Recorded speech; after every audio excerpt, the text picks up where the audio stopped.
When I think back to that summer, I can still feel the sting of the ocean breeze, warm, salty, and bitter, just like what my parents did to me. My name is Olivia Hayes, and the story I'm about to tell you isn't just about a forgotten hotel room.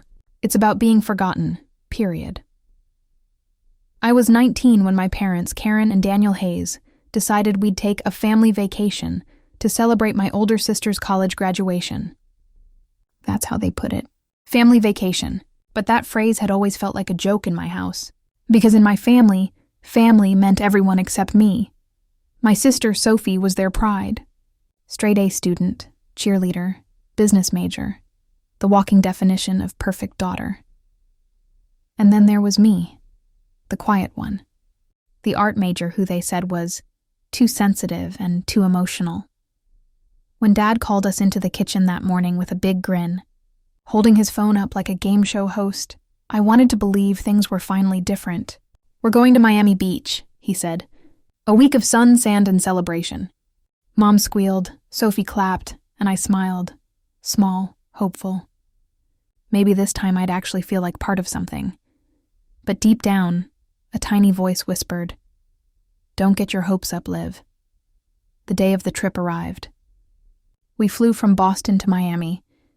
The air was heavy and sweet when we stepped outside, a different world from home. I remember looking out the taxi window as palm trees blurred past, my heart filling with that childish excitement you get before something good happens. The resort was beautiful. Turquoise glass towers rising above the ocean, balconies shining like mirrors in the sun. Guests strolled around with fruity drinks, laughter floating through the air. At the front desk, Dad pulled out his wallet and smiled at the receptionist.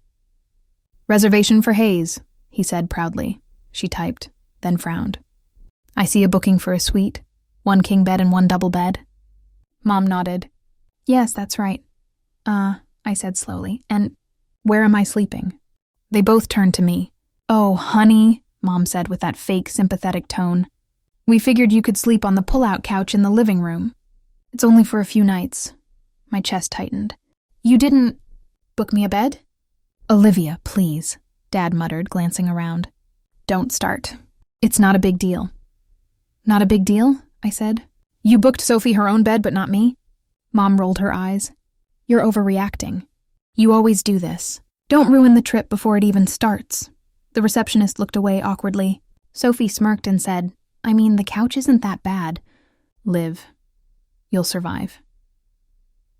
That was the first night I realized I wasn't just an afterthought. I was invisible. When we got to the suite, I dragged my suitcase into the living room. The couch was small, creaky, and smelled faintly of chlorine.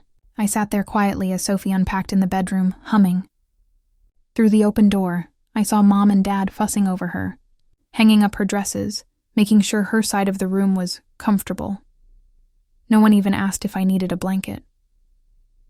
That night, I lay awake staring at the ceiling fan spinning slowly, thinking about every time they'd ignored me growing up, every recital they skipped, every birthday they forgot. I'd always told myself they didn't mean it, that they just had too much going on. But that night on that stupid pull-out couch, something inside me finally broke. The next morning, I decided I was done being invisible. We spent the first few days sightseeing, which really meant doing whatever Sophie wanted. Shopping, selfies, fancy brunches. I carried the bags, took the pictures, smiled when told to. Mom kept saying, "Let Sophie enjoy her graduation trip, Olivia. It's her moment." Every word cut deeper. On the third day, something strange happened.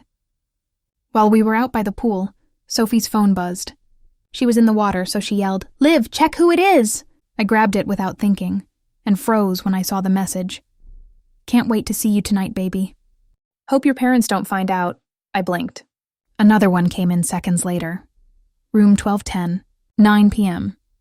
I looked up at her laughing in the pool with Dad, completely unaware that her perfect little world had just cracked wide open.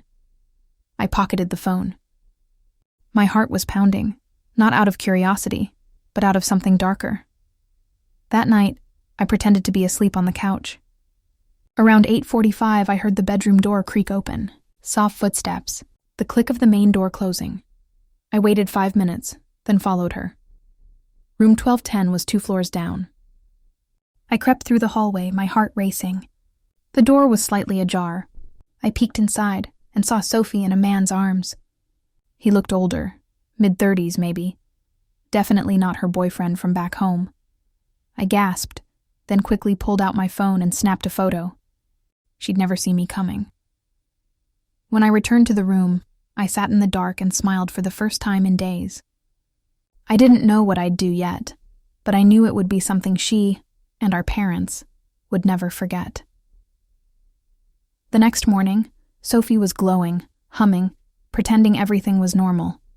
I watched her pour orange juice, all cheerful and fake, while Mom complimented her hair. That night, they had planned a family dinner at a beachside restaurant. "We'll take some nice pictures, post them," Mom said. "You girls wear something pretty." I nodded quietly. As the sun set, the beach glowed gold. Families laughed, waves crashed softly, and our table looked like something out of a postcard. Everyone was in a good mood. Perfect setting. Perfect timing. During dessert, I said casually, "You know, I took some really good pictures this trip. Maybe we should show them off." Mom smiled. "Oh, that's wonderful, honey. Let's see them." I connected my phone to the restaurant's Bluetooth display, the same one playing their family slideshow earlier. The first photo appeared, the 4 of us smiling on the beach. Everyone awed. Then came another photo, Sophie holding a cocktail by the pool. Then, the next one. Sophie, room 1210, in another man's arms. The restaurant fell silent. Dad's fork clattered. "What the hell is that?" Mom gasped, covering her mouth. "Sophie? Who is that?" Sophie turned white. "Olivia, turn that off." "Oh, relax," I said softly. "You told me not to ruin the trip, remember?" "Delete that now," she shouted, standing up, but I wasn't finished. I swiped again. More pictures. Text screenshots. Every dirty secret she'd tried to hide, projected for everyone, including her boyfriend, who had been tagged in every family photo that week. Dad stood up, furious. "You've embarrassed us." "What's wrong with you?" "What's wrong with me?" I said, my voice trembling with rage. "You didn't even book me a bed." "You made me sleep on a couch while pretending this trip was about family. You ignored me, mocked me, treated me like I didn't exist, and now you want to talk about embarrassment?" People were watching. Phones were out, recording. Sophie cried, Mom shouted, Dad tried to pull the screen off the wall. I just stood there, calm. "You know what's really shocking?" I said coldly. "That you're all so obsessed with appearances you never noticed your perfect daughter isn't so perfect after all." Then I unplugged my phone, grabbed my bag and walked away. I didn't go back to the room. I booked my own, one with a king-sized bed, ocean view, and silence. I ordered room service, ate by the balcony, and finally, for the first time in years, slept peacefully. The next morning, my parents banged on my door. I didn't answer. They texted, called, begged. I ignored every message. By the time I checked out 2 days later, they were gone. They'd ended the trip early. When I got home a week later, Sophie's secret had exploded. Her boyfriend broke up with her publicly. The guy from Miami? Married, and his wife found out too. My parents were humiliated. Their perfect family image shattered. They stopped posting online, stopped smiling in public. As for me, I started painting again. My art professor asked me to exhibit my new series, abstract portraits called Invisible Girl. Every piece was about isolation, love, and betrayal. I sold every one of them. A few months later, Mom showed up at my apartment, eyes red. "Olivia," she whispered, "you destroyed this family." I looked at her calmly and said, "No, Mom. You destroyed it when you decided I wasn't part of it." She opened her mouth, but nothing came out. She just turned and left. I closed the door, locked it, and smiled sadly. Sometimes people need to lose everything to finally see what they've taken for granted. They didn't book me a room on that trip. But what followed left them in shock, and me finally free.